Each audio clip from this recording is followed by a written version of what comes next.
अरे वाह वाह, आज तो अच्छी दावत हो गई है। शेर राजा के बेटे को उठाकर ले आता है और उसे अपना आहार बना लेता है।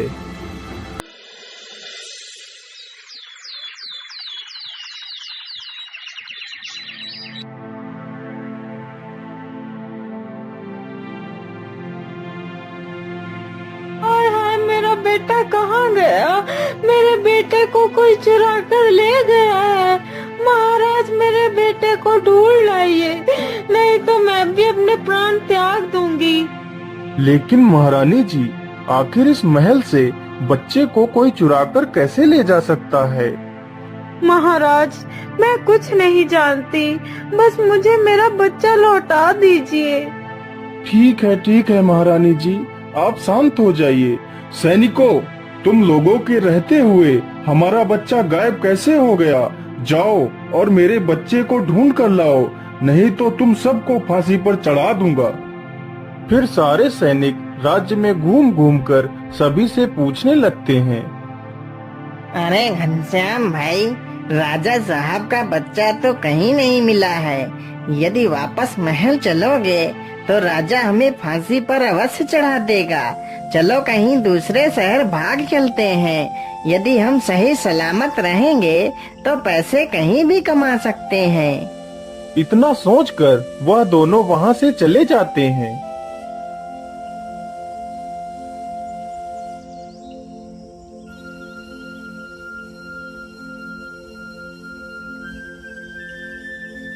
बाबा, आंखें खोलिए बाबा, हमारी मदद करिए बाबा। क्या बात है बेटा, कौन हो तुम और तुम्हें क्या मदद चाहिए? बाबा, मेरा नाम उन्नति राम है और मैं एक व्यापारी हूँ और यह मेरी पत्नी है। बाबा, मुझे ईश्वर ने सब कुछ दिया है, बस एक औलाद की ही कमी है। बाबा, आप ही मुझे कोई उपाय बता दीजिए जिससे मुझे संतान की प्राप्ति हो जाए। बेटा, उपाय तो है, लेकिन उपाय बहुत ही कठिन है। इसमें तुम्हारा बहुत नुकसान भी हो सकता है। बताइए बाबा, वह उपाय क्या है? मैं पुत्र प्राप्ति के लिए कोई भी नुकसान उठा सकता हूँ। तो सुनो बेटा, कल पूर्णिमासी है। यदि तुम सूर्य उदय से लेकर सूर्यास्त तक दान करो तो तुम्हें पुत्र की प्राप्ति अवश्य होगी।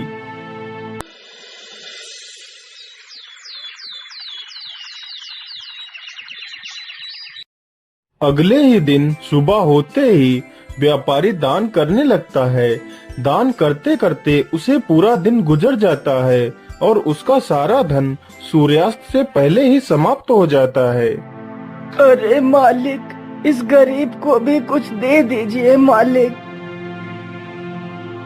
बोलिए बाबा, आपको क्या चाहिए? मालिक, मैं बेसहारा हूँ और इधर उधर की ठोकरें खाता हुआ घूम रहा हूँ मालिक।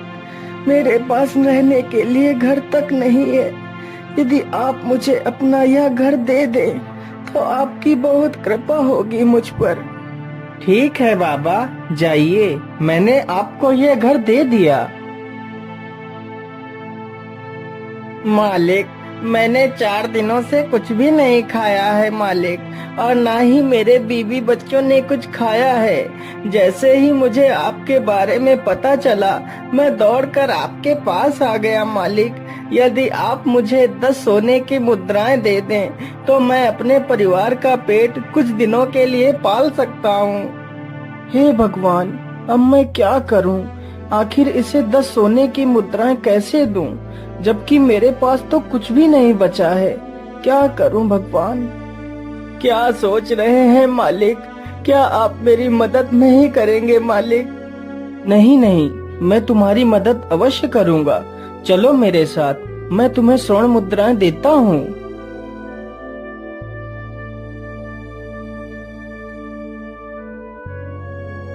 फिर उन्नति राम एक सेठ के पास जाता है। सेठ जी, मुझे 10 स्वर्ण मुद्राएं दे दीजिए। मैं आपको ये मुद्राएं कल तक लौटा दूंगा। मैं तुम्हें 10 स्वर्ण मुद्राएं तो दे सकता हूँ, लेकिन उसके बदले तुम्हें मेरे पास कुछ गिरवी रखना पड़ेगा। लेकिन सेठ जी, मेरे पास तो आपको देने के लिए ऐसी कोई वस्तु नहीं है। नहीं नहीं, तुम्हारे पास एक ऐसी चीज है जो तुम मुझे देकर स्वर्ण मुद्राएं ले सकते हो। लेकिन सेठ जी, मेरे पास ऐसी क्या वस्तु है? उन्नति राम, तुम अपनी पत्नी को हमारे पास गिरवी रख दो। तब तक तुम्हारी पत्नी मेरे घर का सारा कार्य करेगी। जिस दिन तुम मुझे मेरी मुद्राएं वापस कर दोगे, उस दिन तुम अपनी पत्नी को ले जा सकते हो। ठीक है सेठ जी, मैं मंजूर हूँ। मुझे स्वर्ण मुद्राएं दे दीजिए। फिर वह सेठ उन्नति राम को 10 स्वर्ण मुद्राएं दे देता है और उन्नति राम वह स्वर्ण मुद्राएं उस भिक्षुक को दे देता है। अब तो मेरे पास कुछ भी नहीं बचा है। अब मैं पैसे कहाँ से लाऊं? मैं ऐसा करता हूँ, अपने मित्र से मदद मांगने के लिए जाता हूँ। फिर वह मदद मांगने के लिए अपने मित्र के पास जाता है। मित्र, मुझे तुम्हारी मदद की आवश्यकता है। मैं बहुत परेशानी में हूँ मित्र। क्या बात है मित्र, तुम्हें किस बात की परेशानी है, बताओ मुझे। फिर उन्नति राम अपने मित्र को पूरी कहानी सुनाता है। अब मैं क्या करूं मित्र? तुम ही मेरी आखिरी उम्मीद हो। मेरी मदद करो मित्र। लेकिन मित्र, मैं तुम्हारी मदद नहीं कर सकता। इस बार व्यापार में बहुत ज्यादा घाटा हो गया है, जिसके कारण इस समय मेरे पास एक पैसा भी नहीं है। उसका मित्र भी उसकी मदद करने से इनकार कर देता है। तो उन्नति राम बहुत ही दुखी हो जाता है और वहाँ से वापस चल देता है।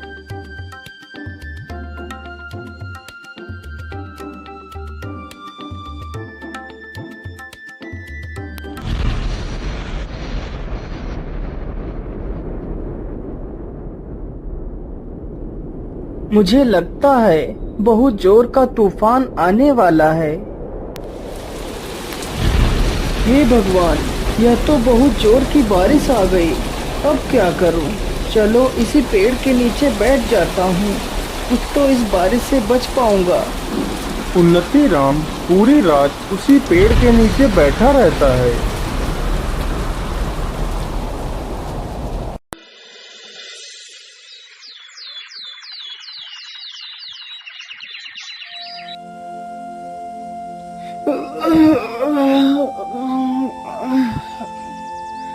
अरे, सुबह तो हो गई। चलो चलता हूँ।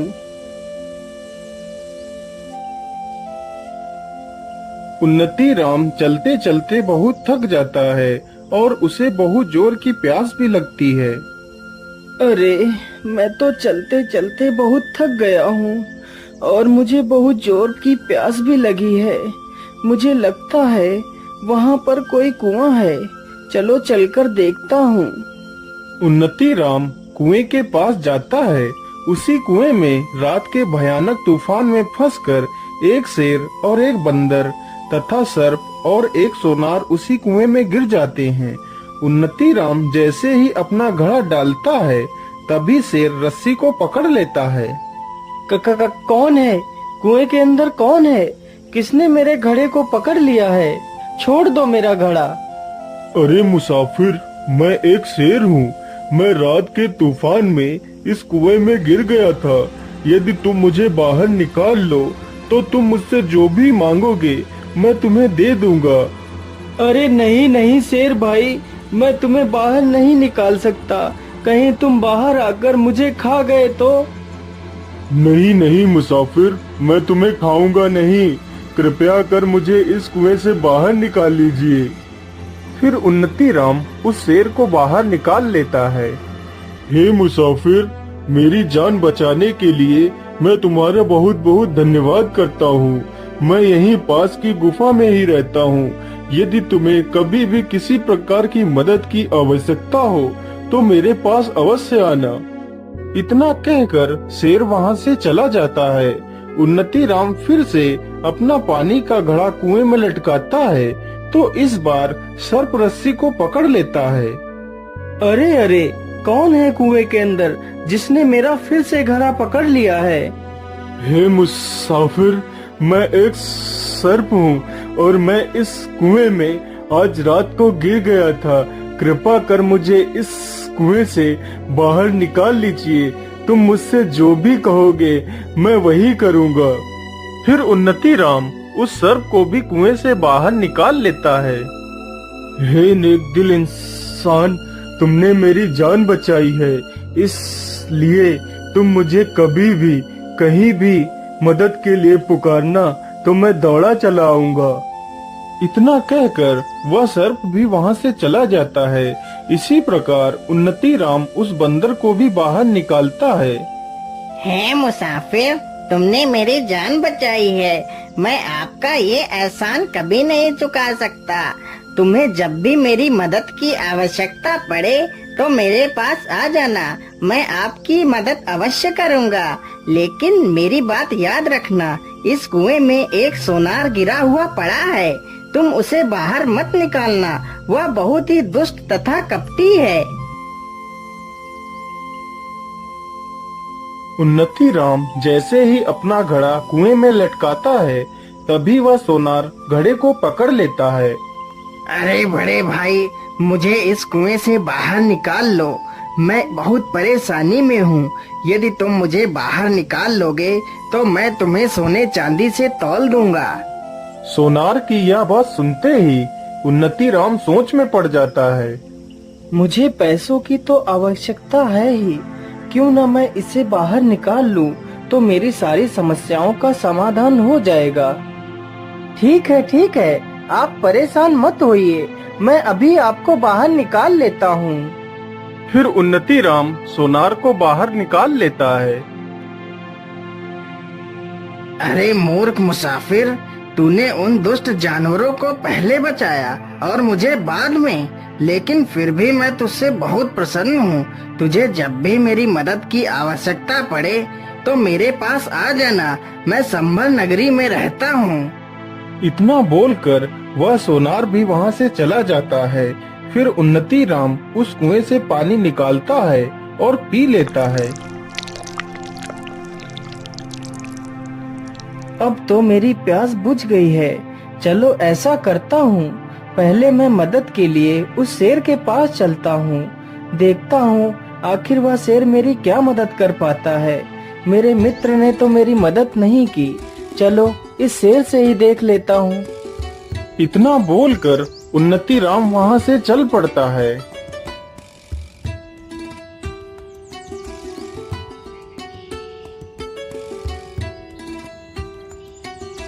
आइए आइए मुसाफिर, तुम्हारा स्वागत है। बोलिए, तुम्हारा यहाँ आना कैसे हुआ? शेर तुरंत ही गुफा के अंदर जाता है और 2 सोने के कंगन लेकर आता है। ये लो मुसाफिर, मेरे पास इतना ही है, लेकिन इतने में ही तुम्हारा काम हो जाएगा।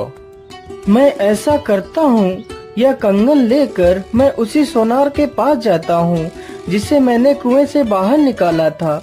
वह जरूर इन कंगनों की सही कीमत दे देगा।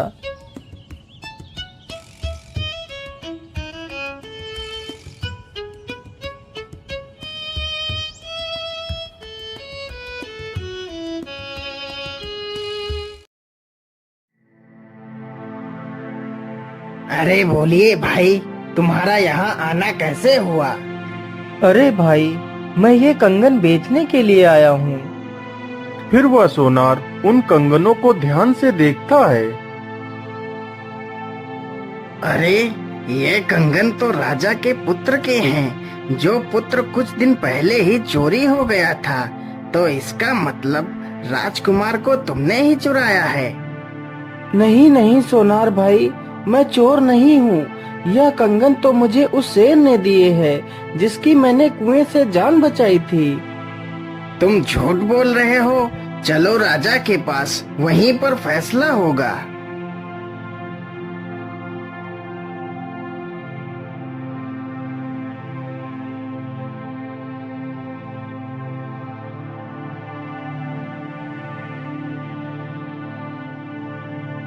तुम्हारी इतनी हिम्मत कि तुमने मेरे बेटे को चुराया और उसके कंगन लेकर यहाँ बेचने आ गए। कहाँ है मेरा बेटा? महाराज, मैंने आपके बेटे को नहीं चुराया। ये कंगन तो मुझे एक शेर ने दिए थे। सैनिकों, यह ऐसे सच नहीं बोलेगा। इसे कारागार में डाल दिया जाए। सैनिक तुरंत ही उन्नति राम को जेल में बंद कर देते हैं।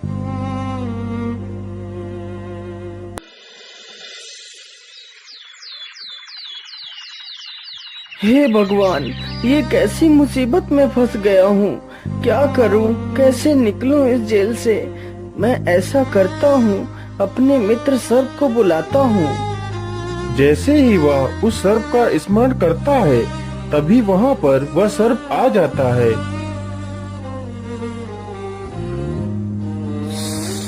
बोलिए मित्र, मुझे तुमने यहाँ क्यों बुलाया है और तुम्हें इस कारागार में किसने बंद किया है? फिर उन्नति राम उस सर्प को सारी घटना के बारे में बताता है। तुम परेशान मत हो मित्र, जो मैं कह रहा हूँ उससे ध्यान से सुनो। आज रात मैं इस राजा को डस लूंगा तो राजा मूर्छित हो जाएगा। सुबह होते ही राजा को अनेकों हकीम वैद्य ठीक करने के लिए आएंगे, लेकिन मैं राजा के शरीर से जहर को उतरने नहीं दूंगा। तुम इस कारागार में बैठकर बस यही बोलते रहना कि सर्प का काटा हुआ तो मैं भी ठीक कर लेता हूँ, लेकिन मैं क्या करूँ, मैं इस जेल में बंद हूँ, क्या कर सकता हूँ। या तो राजा का दुर्भाग्य है, फिर तुम्हारी इन बातों को कोई ना कोई सुनकर तुम्हें राजा को ठीक करने के लिए अवश्य बुलाएगा। तुम आना और चुपचाप बैठकर झूठ मूठ का मंत्र पढ़ना, तभी मैं राजा के शरीर से अपने जहर के प्रभाव को खत्म कर दूंगा। तो राजा तुम्हें इनाम भी देगा और तुम्हें आजाद भी कर देगा। उन्नति राम ने सर्प के कहे अनुसार ही किया। सर्प वहाँ से चला जाता है और राजा को डस लेता है। सुबह होते ही पूरे राज्य में हंगामा कट जाता है। कई प्रकार के वैद्य डॉक्टर सब आते हैं, लेकिन राजा को कोई ठीक नहीं कर पाता है।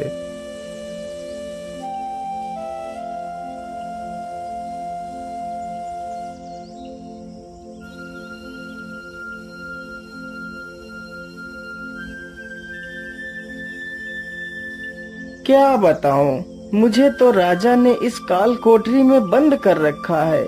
नहीं तो सांप का काटा हुआ मैं 2 मंत्र फूंकते ही ठीक कर देता हूँ, लेकिन क्या करूँ, यह तो राजा का दुर्भाग्य है कि मैं इस जेल में बंद हूँ। उन्नति राम की ये सारी बातें रानी की दासी सुन लेती है। महारानी जी, राजा साहब ने जिसे जेल में बंद कर रखा है, वह सर्प का काटा हुआ ठीक कर लेता है। मैंने अपने कानों से सुना है। सैनिकों, जाओ और उस कैदी को मेरे पास लेकर आओ। महारानी जी, क्या बात है, आपने हमें क्यों बुलाया है? मैंने तुम्हारे बारे में सुना है कि तुम सर्प से डसे हुए इंसान को ठीक कर लेते हो। हाँ महारानी जी, मैं ठीक कर लेता हूँ। मैं तुमसे प्रार्थना करती हूँ, तुम मेरे पति को बचा लो। मैं तुम्हें अपना आधा राज्य दे दूंगी और तुम्हें आजाद भी कर दूंगी।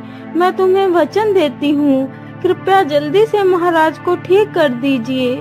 मेरी आखिरी उम्मीद तुम्ही से है। महारानी जी, आप परेशान मत होइए, मैं अभी राजा साहब को ठीक कर देता हूँ। फिर उन्नति राम अपनी आंखें बंद करता है और झूठ मूठ का मंत्र पढ़ने लगता है। तभी सर्प राजा के शरीर से अपने विष के प्रभाव को खत्म कर देता है। अरे, इस चोर को बाहर किसने आने दिया? महाराज, यह कोई चोर नहीं है, इसने तो आपकी जान बचाई है। फिर महारानी राजा को सारी घटना के बारे में बताती है और उन्नति राम को अपना आधा राज्य दे देती है। मैं ऐसा करता हूँ कि 10 स्वर्ण मुद्राएं ले लेता हूँ और अपनी पत्नी को ले आता हूँ, लेकिन उससे पहले मैं अपने मित्र बंदर से भी मिलता हुआ चला जाऊंगा।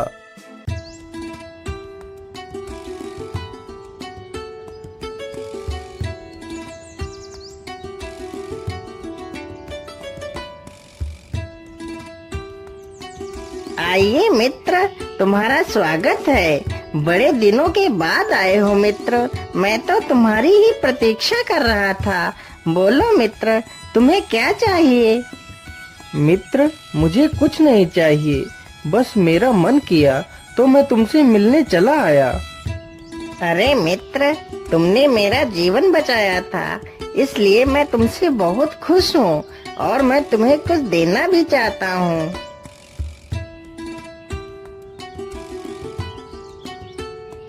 फिर बंदर 2 फल लेकर आता है। ये लो मित्र, ये इच्छा पूर्ति फल है जो मुझे भगवान शिव ने दिए थे। इस फल से तुम अपनी इच्छा बताकर जिसे भी खिला दोगे तो तुम्हारी इच्छा पूरी हो जाएगी। ये सुनकर उन्नति राम बहुत प्रसन्न हो जाता है और फल लेकर वहाँ से सीधे सेठ के पास पहुँच जाता है।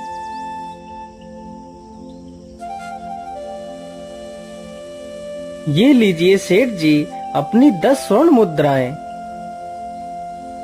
हे इच्छा पूर्ति फल, तुम इस सेठ को एक मुर्गी बना दो। सेठ जी, आज मैं अपनी पत्नी को वापस पाकर बहुत खुश हूँ और इसी खुशी में मैं आपका मुंह मीठा कराना चाहता हूँ। ये लीजिए, फल खाइए। हाँ हाँ, क्यों नहीं, लाइए, मुझे फल दीजिए। सेठ जैसे ही वह फल खाता है, वह एक मुर्गी बन जाता है। हे इच्छा पूर्ति फल, मुझे मेरी पत्नी से एक सुंदर सा पुत्र चाहिए। ये लो चंद्रप्रभा, तुम इस फल को खा लो। जैसे ही चंद्रप्रभा उस इच्छा पूर्ति फल को खाती है,